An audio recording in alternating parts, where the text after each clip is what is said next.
Hey everybody, welcome to my suburban oasis. My name is Soleil and I garden in a zone 5B/6A in mid-Michigan. And today we are outside and we are just going to be doing our garden tour for our Saturday morning. And I love this time of the week where I get to just walk around the garden with you and share what's going on, what I may have been up to, and what I might be getting ready to do as well in the garden. And I will say that we are just now in a little bit of a reprieve from the really hot and dry weather.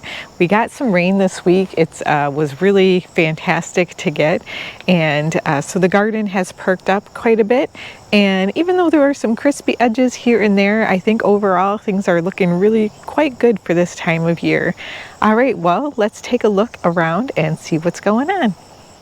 So right behind me in this area of the Protege garden, we have a strawberry Sunday hydrangea, and we have the Autumn Jubilee 9-bark. So that one on the left is probably going to be changing colors with the fall. It will be very gorgeous amber and copper colors that go very nicely along with the brick on the outside of the house. So that will be changing colors soon.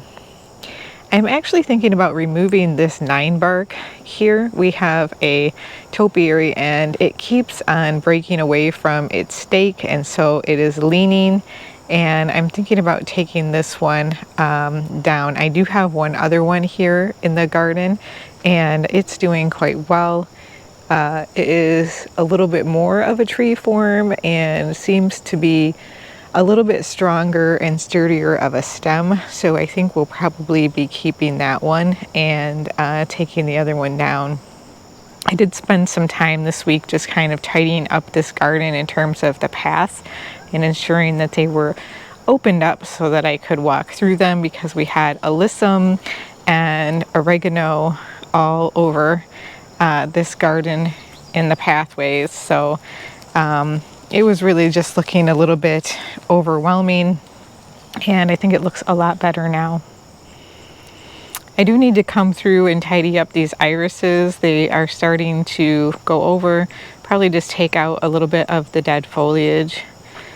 But next to them down here, the Firelight Tidbit is doing quite well. We got blooms on it this year, and they're starting to turn a little bit pink, and it did weather the very dry soil and hot temperatures that we had quite nicely, as well as the spurgenia. It's done quite well.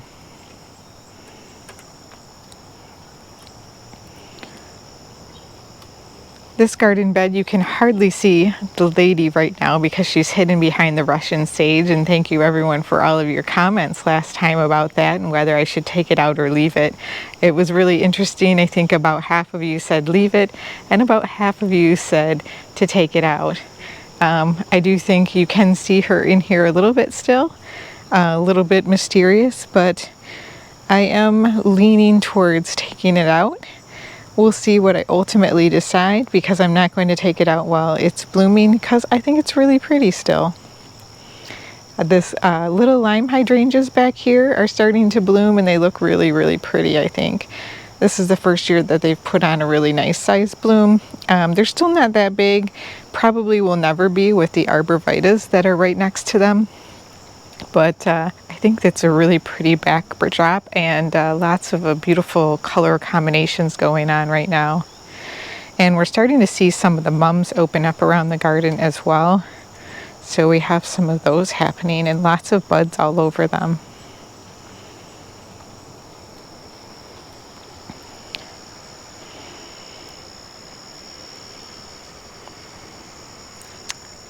You remember the geraniums that we planted after taking them out of storage about 3 or 4 months later than they should have been, and they did really well through this drought period and this heat.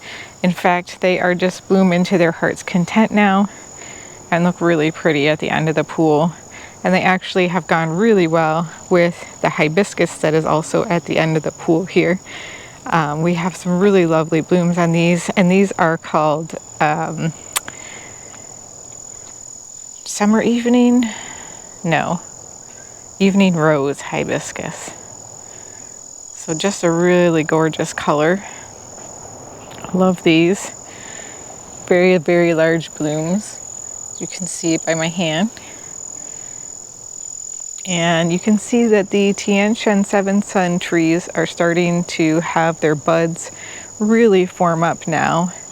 And I thought they were budding up rather early, but they seem to have held quite well through the summer. And they usually bloom early September-ish for me. I mean, I've only had them for, I think this is their 4th year. So, you know, I don't have a ton of years to go on, but that's about when they bloom for me. And so I think they're right on track this year, despite all of the crazy weather that we've had. Our incrediballs are holding up wonderfully though at the base of them, as are our lady's mantle. I thought they were going to get all crispy, but they actually survived quite well. I still haven't gotten out to trim up these privets. Thought I would give them a little bit more time, just make sure that I only had to give them this one last trim before the winter time. So probably pretty soon I need to get after that though.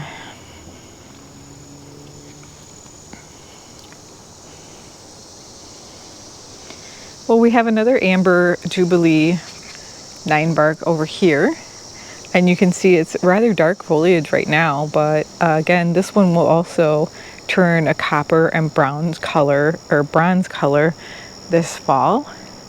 So really looking to see how that looks. And I think this border is looking really nice right now, especially from afar, because you see, you know, the colors in the 9-bark to the left over here really mimic the purple leaf plum tree. And then we have kind of the repetition of the hydrangeas in this area as well, along with the arborvitas that just kind of pull everything together. Our sedum is really starting to bud up here in this corner of the garden.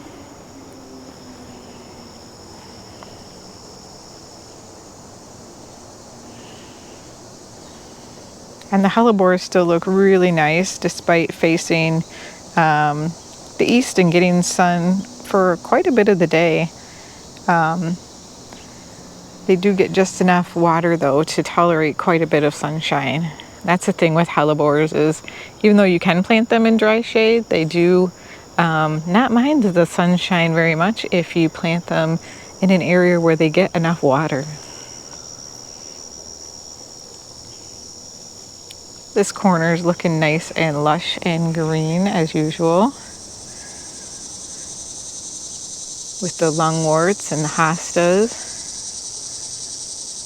Now, there was a time, probably about 3 weeks ago, I came through and trimmed out some hosta leaves from several of the hostas around here, because we had some that looked just like this where they were a bit crispy and brown.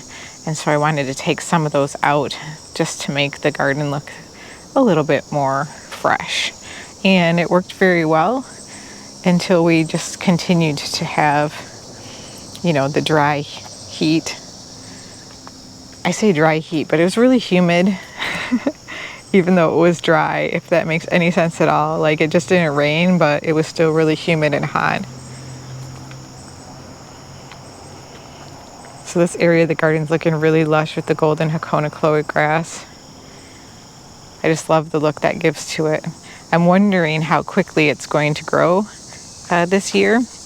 Back from the trimming that I did this spring, you remember that we came through here and cut back about, I'd say 6 inches of the Hakona Chloe grass, because it was growing between the rocks and into the path.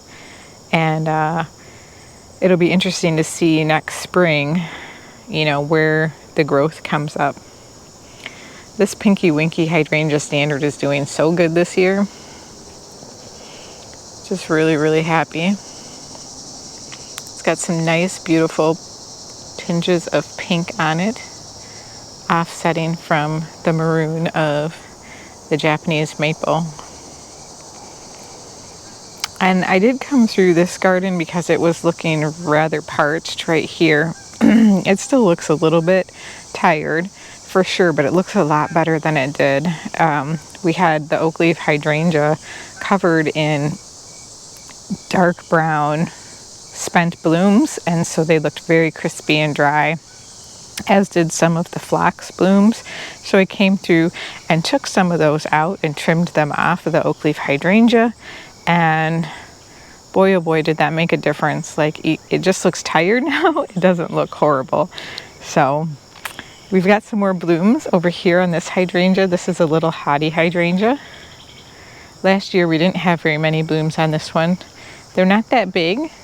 They remind me a little bit of the bobo hydrangeas, but less dense on these because they are kind of in the shade a little bit more than they might be happy with, or what they would prefer anyways. But I will say, of all the hostas, these gold edger hostas and this yellow river hosta really held up well throughout this drought that we had. The Brunnera's are given a nice silvery bright pop over here in the corner in the shade. And we have some cool temperatures that are going to be continuing. So I'm glad about that. I'm looking forward to having a little bit more cool temperatures. Maybe be able to get out here a little bit more in the garden and spend some time cleaning up some of the spent blooms that we'll have on these hostas, because our curly fries hostas have bloomed this week, as you can see. And they're looking a little bit bedraggled because when it rained, it really rained. It rained hard.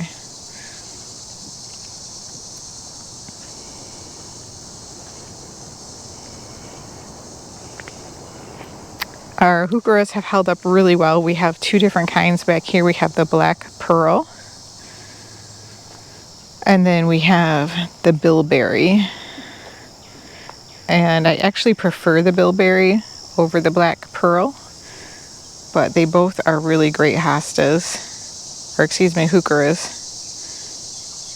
I know some people have indicated in the comments that they've had a hard time with heucheras not coming back. They can be a shorter lived perennial, but I've had really good luck with these mahogany monsters as well over here. So the bilberry, the black pearl, and the mahogany monsters have all done well for me, even with the rabbits coming through at the end of winter and trimming them off. All of the pieris are setting their buds for next spring's flowers already. So I can tell we are heading into fall, and I'm hopeful that they didn't dry out, that some of the buds that set really early will not have dried out due to the lack of rain in our area. You can see down on our long border we have quite a few hydrangeas going on. They're doing really good. I did come through here and pull the stalks that were spent out of the daylilies, so it looks a little bit tidier. Still did not get that many blooms from some of the hydrangeas this year, and I think that's because we have some new bushes that are growing from the neighbors that are casting more shade on them. So they do get the late afternoon sun, which is quite different. Also, they share root space with the arborvitaes, which I don't really recommend because they do, the arborvitaes take up quite a bit of the water from the soil. And we have some last stragglers of these daylilies. Just a couple last blooms there. We have a pretty fresh bloom on this iceberg rose here. Kind of a pinky color that's also set off by the pure joy sedum down here. A nice little bit of color. Now I've come through every week, and on this stump that was from the redbud, I've removed all of the green growth from it in the hopes that I would continue to just take the energy away from the roots and the stump, and that it will die. But we're going to try to dig that out this fall. And you can see the sedum over here is also putting on some beautiful buds. The autumn joys just provide a really nice color in the fall, along with the mums. And I know not everybody likes mums, but I like them. I think they're really beautiful and provide color at a time when there's not that much else that's going on in a northern garden. You know, a lot of our flowers tend to end in August. I do have a rudbeckia that has come back up. I think this one is from seed. It was called Cappuccino, and I'm really excited to see it again this year because the other one died back. So like this one again, it must have grown from seed, but it's very pretty. They almost act like an annual in my garden. And we do have lots of other buds on it, so I'm expecting to see quite a few more blooms. And I just love the way that it looks in front of the 9 bark.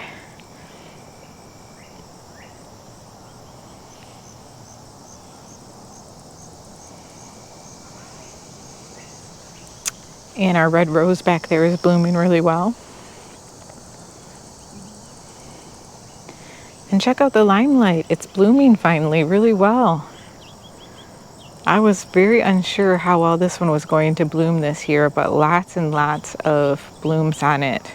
Many more than last year. And this is just its second full year in the garden. So it's looking pretty good, I think. The alliums are just starting to go over.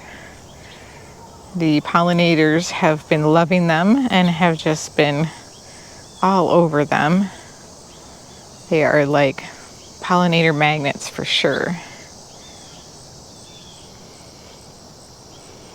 And you can see this Japanese maple. Normally it's more of a darker maroon color, and over the summer it really lightens up and kind of gets a little bit of a sunburn. But it looks kind of pretty with its different colors on it at this time of year.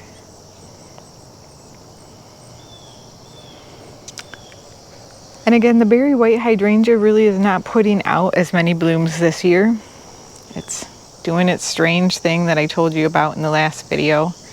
The blooms that it does have are really gorgeous. They have really that deep, intense, like purplish pink maroon color that they put on every year.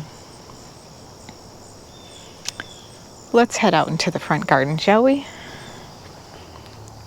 Well, since we came through this gate last time, I have come through and trimmed all of the liatris, which really opens this path back up.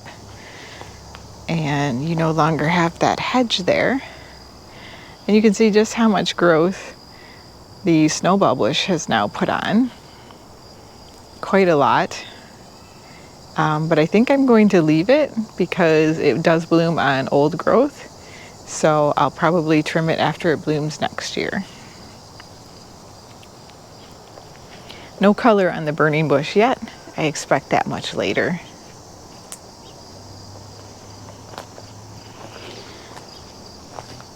Well, because of the heat and the dry, part of the reason why I didn't do the tour last week was because even the coneflowers were droopy and sad.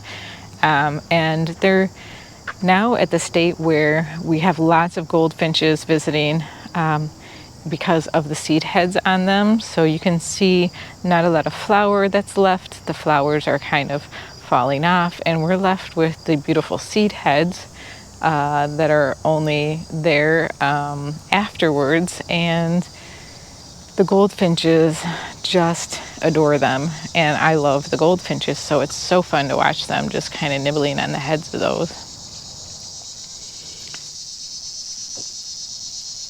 Our grasses are doing great. These are the Cheyenne Sky grasses, and they are just beautifully airy. And they have a nice kind of glaucous blue to them. So we have lots of coneflower seed heads, And I have not taken the Garo down. It did start blooming after we talked about how it didn't really have any blooms on it last time we came through, but lots of bloom heads. So you'll see we're getting quite a few blooms on it right now. And so I'm just letting it go.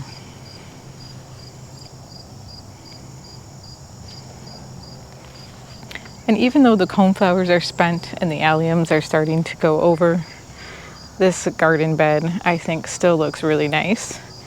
It has some pretty contrast in it, and the foliage of the Black Beauty elderberry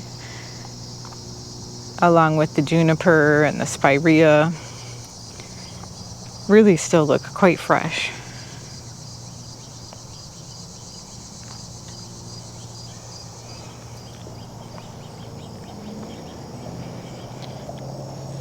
Well, one of the things that I thought would get hit by the dryness was the bobo hydrangeas out front here, but they've been shaded just enough by the barberry to stay nice and fluffy, and that's fantastic.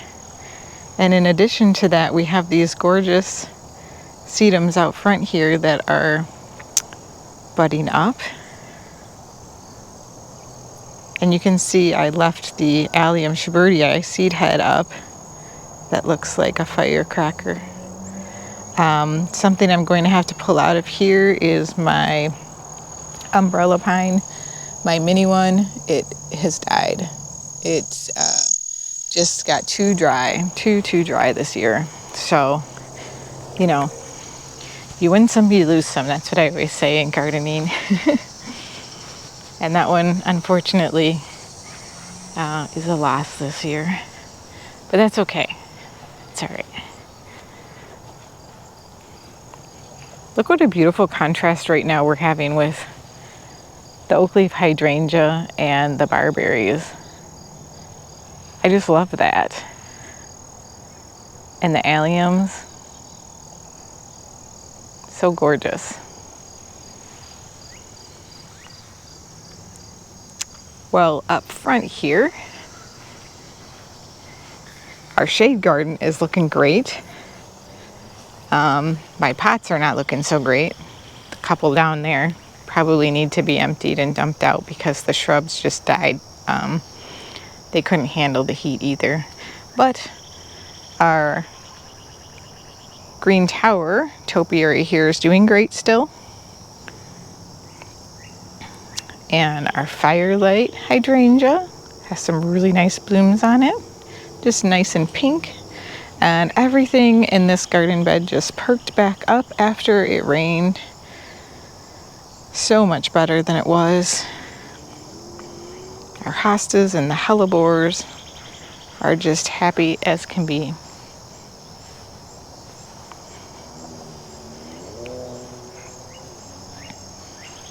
Now our pieris, I think I told you I was thinking about pulling that out.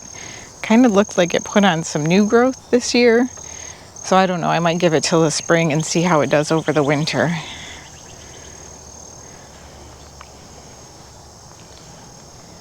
And the garden bed over here is doing great. Not a whole lot to look at right now in terms of flowers. But this garden bed is just starting to mature in its second year here. So it's got a ways to go, and I really would like to fill in this area, and hopefully with the cooler weather I can get a little bit of planting done there.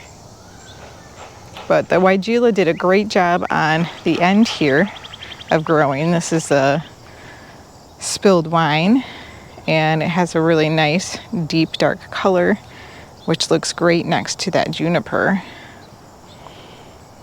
as well as the lavender and the boxwood.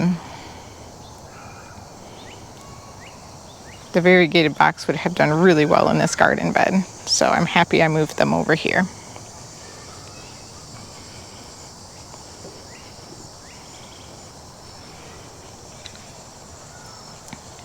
Well, just look at the towers happening with these beautiful blue grasses. I love it. This is our little blue corner, what I call the blue corner. It's really kind of gray and blue, but I think it's so pretty. And the lavender is still blooming. This is the Hidcote lavender. This one has just kind of kept putting out blooms despite me not deadheading it. So that's fantastic. Doesn't get any better than that, does it? We got some blooms on this hydrangea now. This is the second year for this limelight hydrangea, so the blooms are still small, but it's looking pretty healthy and doing really well despite the drought, so I'm happy about that. You just always have to take into account, you know, how the weather and climate has been, because every year it's different, something different in the garden. We got some beautiful mums that are blooming down here by the hose.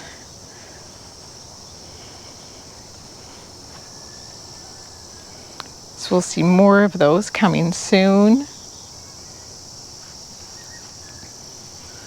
And just look at this hydrangea. So this was a cutting that I took off of a quick fire, I believe, but it doesn't look like a quick fire. It has finally bloomed for me, and it looks just like a regular panicle hydrangea that is not so much of a open bloom. So looks a little bit more like a limelight or something like that than a quick fire.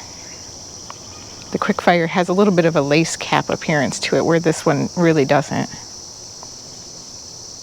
This spirea has put on quite a bit of growth this year. So I think when we see its blooms in the springtime, it will give us even more of a beautiful show. And this is the fire gold spirea.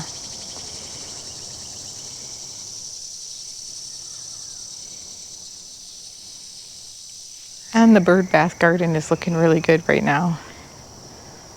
Still quite peaceful, lots of different shades of green, along with the deep dark foliage of that black lace elderberry. Well, I hope you all enjoyed this garden tour. I know I enjoyed coming out and not sweating while giving you a tour and being able to take my time and walk around. And I hope you guys are getting some reprieve from the heat, and the weather is kind of calming down a little bit near where you are. Thanks so much for joining me, and we'll see you next time.